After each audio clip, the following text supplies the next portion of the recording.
Hello everyone, welcome to BBCSS University Information Series. So how are you guys? I hope you're fine and doing well. So finally guys, आपको जो first exam है वो हो चुका है business organisation and ethics का। ठीक है, तो आपका एग्ज़ाम कैसा हुआ मुझे कमेंट सेक्शन के अंदर ज़रूर बताना। और मेरी जो फर्स्ट वीडियो थी जिसके अंदर मैंने आप सभी को बिजनेस ऑर्गेनाइजेशन एंड एथिक्स से जितने भी रिलेटेड उससे इंपॉर्टेंट टॉपिक्स या क्वेश्चन थे मैंने आपको बताए, वो सब आए हैं या नहीं आए हैं तो मेरे को कमेंट सेक्शन के अंदर ज़रूर बताना। ठीक है, वीडियो कितनी हेल्पफुल रही वो भी मुझे ज़रूर बताना। तो चलिए स्टार्ट करते हैं इसी सीरीज़ की एक और नई वीडियो को आगे बढ़ाते हुए। ठीक है, तो इस वीडियो के अंदर आज हम डिस्कस करेंगे इन्वायरमेंटल स्टडीज़ के जो लास्ट 10 ईयर्स के जो क्वेश्चन थे, एग्जाम पेपर थे, मैंने उन सभी को एनालाइज किया है। एनालाइज करने के बाद मैं आप सभी के लिए लेके आई हूँ कि अगर किसी भी बच्चे ने अभी तक कुछ भी नहीं पढ़ा है तो अगर वो इन जो टॉपिक्स मैं बता रही हूँ जो रिपीट हुए हैं लास्ट 10 ईयर्स में, अगर वो इन क्वेश्चन को भी अगर वो अच्छे से पढ़ के चला जाता है, इन टॉपिक्स को अच्छे से कवर कर लेता है, तो मैं गारंटी लेती हूँ कि वो जो बच्चा है आराम से सारे क्वेश्चन सॉल्व कर पाएगा, देन उसके अंदर पास आउट भी हो जाएगा। ठीक है, तो अगर आपने मेरे चैनल को अभी तक सब्सक्राइब नहीं किया है तो सबसे पहले क्या करें, चैनल को सब्सक्राइब कर लें। ठीक है, बेल आइकन को प्रेस कर लें ताकि आने वाली हर वीडियो से क्या रहें, आप अपडेट रहें। ठीक है, वीडियो को लाइक करें, कमेंट करें, ज़्यादा से ज़्यादा क्या करना है आपको शेयर करना है अपने दोस्तों के साथ। तो चलिए स्टार्ट करते हैं आज की इस वीडियो को। तो आज की वीडियो के अंदर क्या करेंगे, जो हमारी इन्वायरमेंटल स्टडीज़ है उसकी यूनिट वाइज क्या करेंगे, सभी इंपॉर्टेंट टॉपिक्स को क्या करेंगे हम डिस्कस करेंगे। तो यूनिट फर्स्ट है हमारी इंट्रोडक्शन टू इन्वायरमेंटल स्टडीज़। ठीक है, तो ये किसका नाम है, ये हमारी फर्स्ट यूनिट का नेम है। तो फर्स्ट यूनिट के अंदर आपको जो मेनली यहाँ पे दिख रहा होगा कि इन्वायरमेंट का मीनिंग, डेफिनेशन, स्कोप, नेचर या इंपॉर्टेंस, ये सभी जो चीज़ें हैं ये लास्ट 10 ईयर में बहुत ज़्यादा रिपीट हुई हैं। तो ये जो क्वेश्चन है आप सभी के लिए बहुत ज़्यादा इंपॉर्टेंट है। ठीक है, आप क्या किस चीज़ का एग्जाम देने वाले हो, आप इन्वायरमेंटल स्टडीज़ का एग्जाम देने वाले हो, तो आपको पता होना चाहिए कि इन्वायरमेंट क्या होता है, क्या उसका मीनिंग है, डेफिनेशन, स्कोप, नेचर, इंपॉर्टेंस। तो आप सभी को ये सारी चीज़ अच्छे से पता होनी चाहिए। तो ये जो क्वेश्चन है रिपीट हुआ है 2011 में आया है, 12 में, 13 में, 14 में, 15 में, 19 में और 18 में। नेक्स्ट चलते हैं। नेक्स्ट है हमारा relationship between man and material, की आपको मैन एंड मटेरियल के बीच में रिलेशनशिप बताना है। ये जो क्वेश्चन है ये भी आपका रिपीट हुआ है अगेन एंड अगेन। 2014 में पूछा गया है, 15 में, 19 में, 20 में एंड 21 में। तो ये ऐसे दो क्वेश्चन हैं जो आपके हर एग्जाम पेपर के अंदर लास्ट 10 ईयर में आपके पूछे ही गए हैं। तो आपको फर्स्ट यूनिट के अंदर से क्या करना है, इन दोनों ही क्वेश्चन को अच्छे से कवर करके चलना है। चलते हैं हम अपनी यूनिट सेकंड की तरफ, देखते हैं यूनिट सेकंड के अंदर क्या है। तो आपकी जो यूनिट सेकंड है उसका नाम है नेचुरल रिसोर्सेज। ठीक है, और नेचुरल रिसोर्सेज के अंदर देखते हैं कौन कौन से टॉपिक हैं। जो फर्स्ट है आपका कंजर्वेशन ऑफ नेचुरल रिसोर्सेज। ठीक है, तो ये टॉपिक आपको अच्छे से कवर करना है कि कंजर्वेशन ऑफ नेचुरल रिसोर्सेज क्या होते हैं, किस तरह से हम अपने नेचुरल रिसोर्सेज को कंजर्व करते हैं।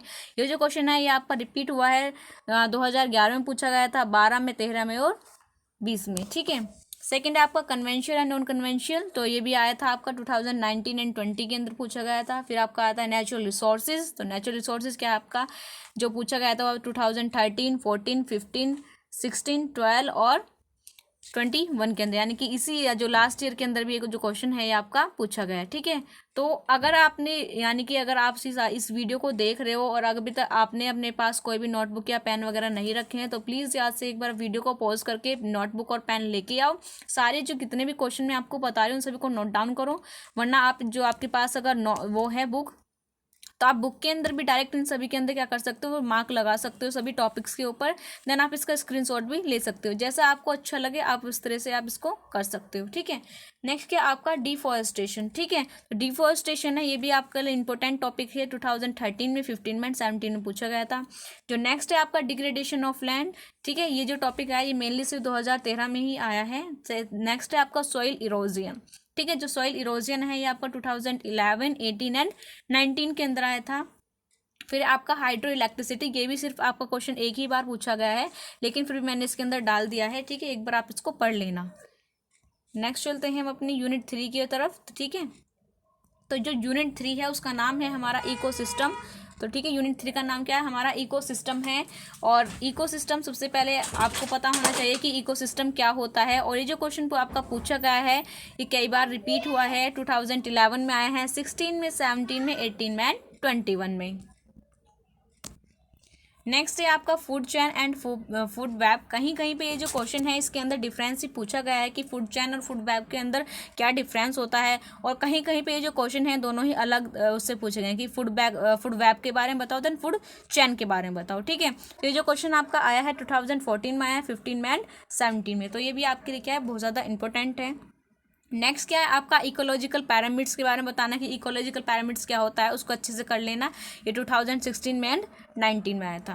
नेक्स्ट है आपका एनर्जी फ्लो इन इकोसिस्टम की, इकोसिस्टम के अंदर एनर्जी है वो किस तरह से फ्लो होती है, तो ये क्वेश्चन आपका रिपीट हुआ है, 2016 में आया था, 18 में आया था एंड 19 में आया था। अब बात कर लेते हैं अपनी यूनिट 4 की। तो जो यूनिट 4 का जो नेम है वो है हमारा बायोडाइवर्सिटी एंड इट्स कंजर्वेशन। ठीक है, ये क्या आपकी यूनिट 4 है। तो यूनिट 4 के अंदर मेनली आपके 3 ही टॉपिक हैं जो अगेन अगेन क्या हुए हैं, आपके रिपीट हुए हैं। जो फर्स्ट है वो आपका विल्ड लाइफ। आपको पता ही होना चाहिए कि विल्ड लाइफ क्या होती है, उसके इंपोर्टेंस क्या है, उसके कॉन्सेप्ट क्या है, देन उसको हम किस तरह से कंजर्व कर सकते हैं। ठीक है, तो ये जो क्वेश्चन आया है ये आपका 2011, 12, 13, 15, 17 एंड 19 एंड 21 के अंदर क्या है आपका क्वेश्चन आया है। जो नेक्स्ट है वो है आपका बायोडाइवर्सिटी। तो बायोडाइवर्सिटी जो क्वेश्चन है वो भी रिपीट हुआ है। तो बायोडाइवर्सिटीज़ के बारे में आपको सब कुछ पता होना चाहिए। ठीक है, तो ये जो क्वेश्चन आया है वो आपका 2011, 15, 17, 18 एंड 19 के अंदर आया है। फिर आपका वाइल्ड लाइफ प्रोटेक्शन, कि हम किस तरह से अपनी वाइल्ड लाइफ को प्रोटेक्ट कर सकते हैं, ये जो क्वेश्चन आया आपका 2015 में आया है, 19 में, देन 17 में। ठीक है, अब चलिए बात कर लेते हैं अपनी यूनिट 4 की। यूनिट 5 की बात कर लेते हैं। जो यूनिट 5 है वो है आपकी इन्वायरमेंटल पॉल्यूशन। ठीक है, यूनिट 5 क्या है, आपकी इन्वायरमेंटल पॉल्यूशन है। तो ये जो क्वेश्चन है ये देखो, इन्वायरमेंटल पॉल्यूशन के बारे में तो हर ही एग्जाम पेपर के आपके बारे मैंने हर ही एग्जाम के अंदर क्या हो, ये क्वेश्चन रिपीट हुआ है हर एग्जाम पेपर के अंदर, चाहे या तो एयर पॉल्यूशन के बारे में ज़्यादा पूछा गया, या वाटर पॉल्यूशन के बारे में ज़्यादा पूछा गया, या फिर उसके बाद आता है आपका नॉइज़ पॉल्यूशन। ठीक है, तो जितने भी पॉल्यूशन है आपको उन सभी को अच्छे से करना है, उनके टाइप क्या होते हैं, कॉजेज क्या होते हैं, उनके कॉन्सिक्वेंस क्या होते हैं, किस तरह से हम अपने इन्वायरमेंट को पॉल्यूशन से बचा सकते हैं। तो ये इन सभी चीज़ों के बारे में क्या होनी चाहिए, आप सभी को नॉलेज होनी चाहिए। तो ये एक क्वेश्चन आप देख सकते हो मोस्टली हर एग्जाम पेपर के अंदर आया है, चाहे वो 2012 का हो, 13, 14, 15, 16, 17, 18, 19, 20 एंड 21। तो ये क्वेश्चन क्या है, आप सभी के लिए बहुत ज़्यादा इंपॉर्टेंट है। अब चलते हैं नेक्स्ट की तरफ, अपनी यूनिट 6 की तरफ। जो यूनिट 6 का नाम क्या है हमारा, सोशल इशू एंड इन्वायरमेंट। ठीक है, यानी कि जो यूनिट 6 है उसका नाम है आपका सोशल इशू एंड इन्वायरमेंट। इसके अंदर जो आपका फर्स्ट है वो है आपका रेन फॉरेस्ट हार्वेस्टिंग। ठीक है, ये जो क्वेश्चन है मेनली सिर्फ आपका एक ही टाइम आया है, एक ही बार रिपीट हुआ है, वो हुआ आपका 2015 में। देन सेकंड है आपका ग्लोबल वार्मिंग। ठीक है, जो ग्लोबल वार्मिंग और ग्रीन हाउस इफेक्ट है ये क्या है, आप सभी के लिए मोस्ट इंपॉर्टेंट है। इनको क्या करना है, आपको अच्छे से याद करना है। मैंने इसके ऊपर स्टार भी बना दिया है।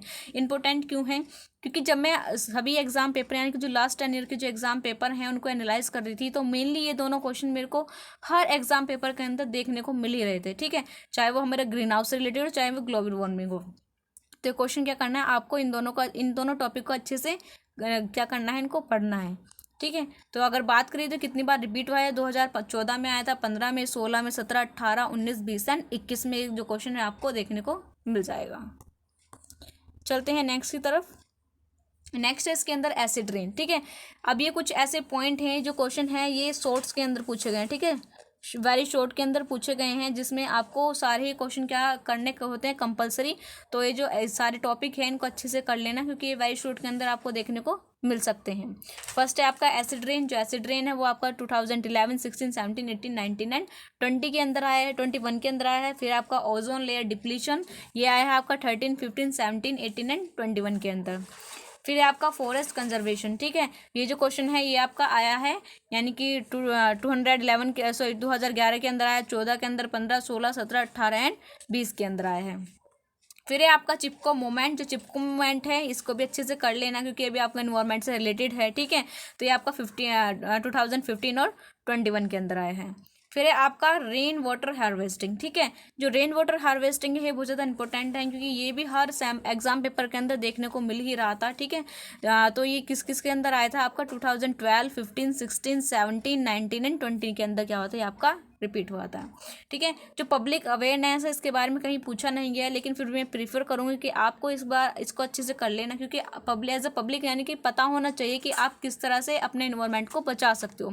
लेकिन जब तक आपको इस चीज़ के बारे में नॉलेज ही नहीं होगी तो आप इनमें से किसी भी टॉपिक के बारे में नहीं लिख पाओगे। ठीक है, तो पब्लिक को अवेयर होना बहुत ज़्यादा ज़रूरी है। आपकी क्या अवेयरनेस होनी चाहिए इन्वायरमेंट की तरफ। ठीक है, तो ये इन सभी चीज़ों के बारे में आपको नॉलेज होनी चाहिए।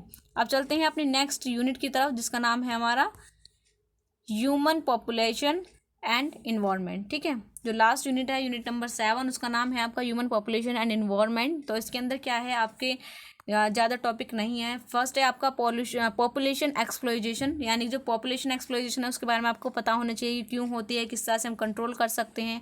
ठीक है, ये जो क्वेश्चन है ये आपका 2012 के अंदर है, 2021 एंड देन 14 के अंदर इसके कॉन्सिक्वेंसी पूछे गए हैं। नेक्स्ट है आपका एड्स। जो एड्स है ये भी आपका वेरी शॉर्ट के अंदर यानी कि हर सैम्पल पेपर के अंदर जो हर एग्जाम पेपर के अंदर ये किसके अंदर पूछा गया, आपका वेरी शॉर्ट के अंदर पूछा गया है। और कब कब पूछा गया है, 2011 में, 12 में, 15 में एंड 19 में। नेक्स्ट है आपका फैमिली वेलफेयर प्रोग्राम। ठीक है, कि फैमिली वेलफेयर प्रोग्राम क्या होता है, ये भी आपको करना है। ये 2015 में और 16 में पूछा गया था। नेक्स्ट है आपका ह्यूमन राइट। ठीक है, कि ह्यूमन के क्या क्या राइट होते हैं, तो ये आप सभी को पता ही होने चाहिए, जनरल अवेयरनेस के अंदर ही आते हैं कि हमारे क्या क्या राइट हैं। ठीक है, तो इसको भी अच्छे से कर लेना है। ये 2011, 17 और 18 के अंदर आया था। अब जो आगे है वो है इसका एड्स। ठीक है, जो एड्स और ये HIV, ये दोनों ही जो क्वेश्चन है यानी कि वेरी शॉर्ट के अंदर देखने को मिल रहे थे। तो ये किसके अंदर आया था, एड्स आपका 2011, 12, 15, 16 एंड 19 के अंदर आया था। फैमिली वेलफेयर प्रोग्राम भी हो गया आपका, ह्यूमन राइट्स भी होगा, देन आपका HIV हो गया। ठीक है, तो ये अगेन से रिपीट हो गया, सॉरी। फिर इसके अंदर क्या है आपका, जो 2020 के अंदर आपका एक क्वेश्चन पूछा गया था, वो पूछा गया था कि rapid growth of population is responsible for environmental degradation. ठीक है, तो ये क्वेश्चन आया था।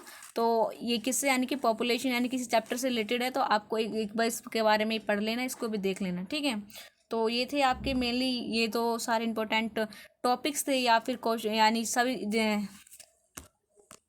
सभी यूनिट से रिलेटेड क्या है आपके इंपॉर्टेंट टॉपिक्स हैं। आप कुछ करें या ना करें, इन टॉपिक्स को क्या करना है, आपको अच्छे से पढ़ना है। ठीक है, मैं ऐसा नहीं बोल रही कि आपको सिर्फ यही टॉपिक करने हैं, या फिर जितने भी अगर बुक में और टॉपिक हैं वो आपको नहीं करने, तो मैं ऐसा आपको बिल्कुल भी सजेस्ट नहीं कर रही हूँ। मैं सिर्फ आपको ये बता रही हूँ सिर्फ कि जितने भी यानी कि अब मैंने प्रीवियस ईयर के 10 ईयर के जो जितने भी एग्जाम पेपर को एनालाइज किया है, उनके अंदर जो टॉपिक हैं अगेन अगेन रिपीट हो रहे थे। तो इस लिहाज से जितने भी टॉपिक्स हैं बहुत ज़्यादा इंपॉर्टेंट हैं। ठीक है, अगर आपको समझ में नहीं आ रहा है कि आप क्या करें क्या ना करें, किस चीज़ को पहले पढ़ें, किस चैप्टर में से क्या चीज़ पढ़नी है या नहीं पढ़नी है, तो उस चीज़ के लिए क्या करें, मैं आपको एक डायरेक्शन प्रोवाइड कर रही हूँ। ठीक है, और आपको जितने भी टॉपिक्स है पढ़ने सब हैं, लेकिन जितने टॉपिक मैंने बताए हैं इन टॉपिक के ऊपर ज़्यादा क्या करना, और ज़्यादा फोकस करना है। क्या करना, ज़्यादा फोकस करना है, क्योंकि ये क्या हुआ है, ये सारे क्वेश्चन जो है अगेन अगेन रिपीट हुए हैं हर ईयर में। ठीक है, तो बस आज की इस वीडियो में इतना ही। Thank you very much everyone and उम्मीद है कि ये जितनी भी वीडियो हैं आप सभी के लिए बहुत ज़्यादा इंपॉर्टेंट होंगी, एंड आपके लिए एक एज ए इन्फॉर्मेशन आपको कुछ ना कुछ प्रोवाइड कर ही रही होंगी। ठीक है, तो आपको करना कुछ नहीं है, कम से कम मैं ज़्यादा नहीं मांगती, सिर्फ 20 लाइक की बात है। ठीक है, तो आपको क्या करना है, ज़्यादा से ज़्यादा लाइक करना है। तो कम से कम 20 लाइक अगर इस वीडियो के ऊपर आ गए, ठीक है, और ज़्यादा से ज़्यादा आपने शेयर करा, देन अगर आपने चैनल को सब्सक्राइब करा, तो मैं कोशिश करूँगी कि मैं जो आपका नेक्स्ट एग्ज़ाम है ऑर्गेनाइजेशनल बिहेवियर, ठीक है, उसके भी जितने भी इंपॉर्टेंट टॉपिक हैं यूनिट वाइज, उन सभी को आपके सामने लेके आऊँ, आपके सामने आपके साथ शेयर करूँ। ठीक है, तो आपको करना कुछ नहीं है, इसको ज़्यादा से ज़्यादा लाइक करनी है, देन वीडियो को शेयर करना है, चैनल को सब्सक्राइब करना है, देन कमेंट करना है। ठीक है, so all the best everyone. आशा है, उम्मीद है कि जितनी भी इंफॉर्मेशन आप सभी के लिए यूज़फुल हो, देन चैनल को सब्सक्राइब करें। Thank you very much everyone for watching this video. If you're new on my channel, so don't forget to like, comment and subscribe my channel. And at last, all the best everyone for your exam. Bye bye, see you soon in the next video.